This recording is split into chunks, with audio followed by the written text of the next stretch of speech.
And we are live. Welcome to St. Bridget's Spiritualist Church of Edmonton. Today is January the 25th, 2026. And we have this lovely congregation here with us this morning, and we're going to be talking about our lecture today about who am I when after we lose someone? What happens to us in that role? We know that our loved ones, believe our loved ones, and know as spiritualists too, that our loved ones are fine. They're good. They're connected. They're happy. They're at peace, no longer in pain. But we are left back here on earth. And so the question that often arises after loss is, what are we now? When we lose someone we love, the pain is not only in the absence, it's also in the way we change. We are not just grieving a person, we are grieving a life, a rhythm, a role, and sometimes a version of ourselves that no longer exists. And that can feel disorientating, unsettling, and even frightening. Loss rearranges our days. We notice it in the smallest moments. The chair that is suddenly empty. The phone that no longer rings at a certain hour. The routines that quietly disappear. But beneath these practical changes is something deeper. Loss alters who we were in a relationship with another. You have been a partner, a caregiver, a parent with a daily role, purpose, a child who always had someone to call, a sibling, a confidant, a witness to someone else's life. When that relationship ends, the physical world, the role ends too. And suddenly, we are left asking, if I'm no longer that person, who am I now?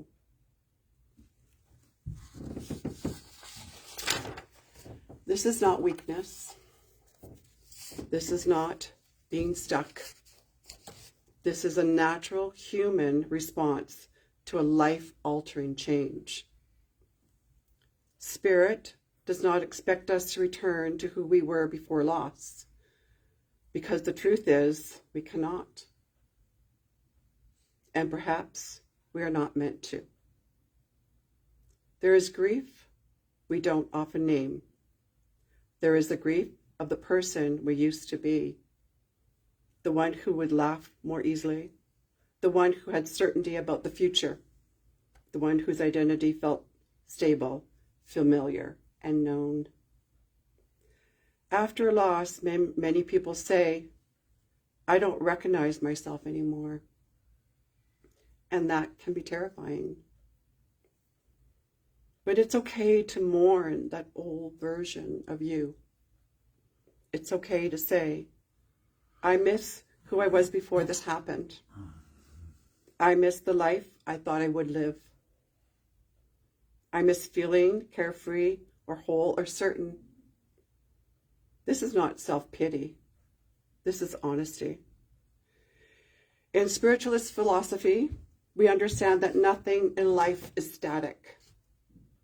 Everything evolves. Everything transforms. And that includes us.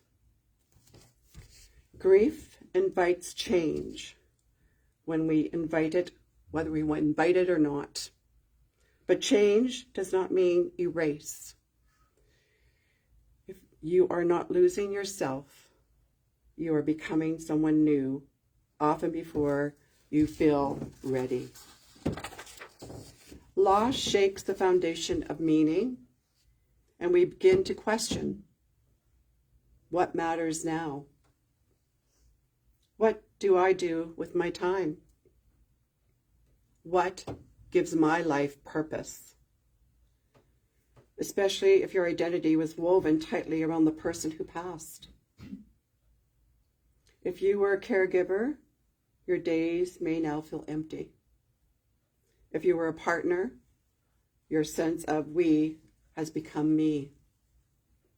If you were a parent, a sibling, or a child, the relationship still exists, but in a different form. And the world often expects us to adjust quickly. But the soul does not move on a schedule. Identity is rebuilt slowly through lived experiences, not willpower. You are still in a relationship, but just in a new way. One of the greatest comforts of spiritualism is this truth. Love does not end at death. Relationships continue, though their expressions change. You are still a mother, a partner, a child, a sibling. The bond is not gone. It has shifted from physical presence to spiritual connection.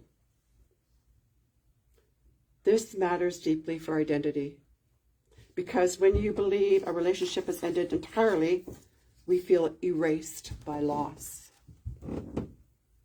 But when we understand continuity of life, we can begin to say, I am still in a relationship and I am still allowed to live. Spirit does not ask us to shrink our lives in loyalty to the past. Spirit encourages expansion, growth, and renewal of purpose. Many people feel pressure to find purpose after loss. But purpose does not arrive all at once. It does not appear as a grand revelation. Purpose returns gently, quietly, often in unexpected ways. It may look like caring for yourself with compassion, speaking honestly about your grief, helping someone else who is hurting, allowing joy in small, ordinary moments, saying yes to life again, even when it feels scary. Meaning is not something you force. It is something you allow to emerge. And it often begins with this permission. I am allowed to live fully again. You are not betraying love by changing. One of our deepest fears after loss is this: if I become someone new, am I leaving them behind? Let me say this. Growth is not betrayal. Joy is not abandonment. Change is not forgetting. For the perspective of spirit, your healing matters. Those we love do not want us frozen in pain. They want us to live. Engage.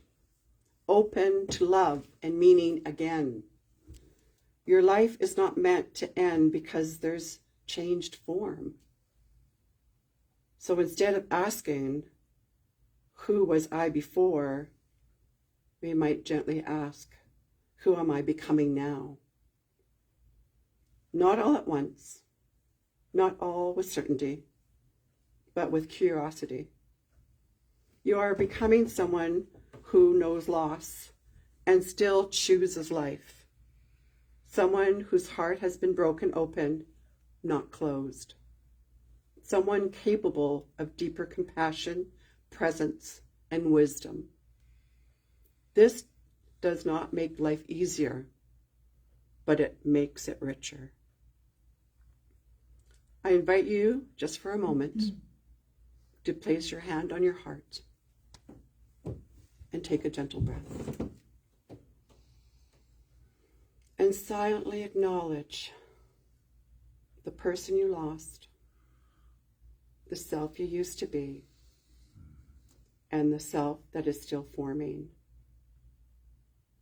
You do not need to know answers now, only permission. Permission to grieve, permission to change, permission to become. You are not lost. You are in transition. And Spirit walks with you every step of the way.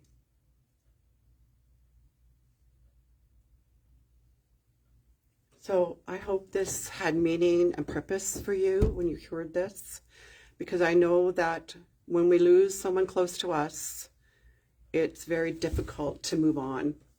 It's difficult to find ourselves. It's difficult to figure out who we are in a different role without someone. There's an emptiness and a void that we carry. And that journey to find who we are again and that role that we play is difficult, but not impossible. And so I encourage everyone to be gentle with yourself, knowing that Spirit is walking with you, that your loved ones are walking with you, and that life can have meaning and purpose again. So thank you for being with us today. And we do have this wonderful vision board on February the 7th to come in and start working on those things about what would I like to see in my life now that things have changed. And it can be gradual, but you can also hope and have purpose. So this is a great way to do it. So I hope to see you there. Okay, thank you. Bye-bye.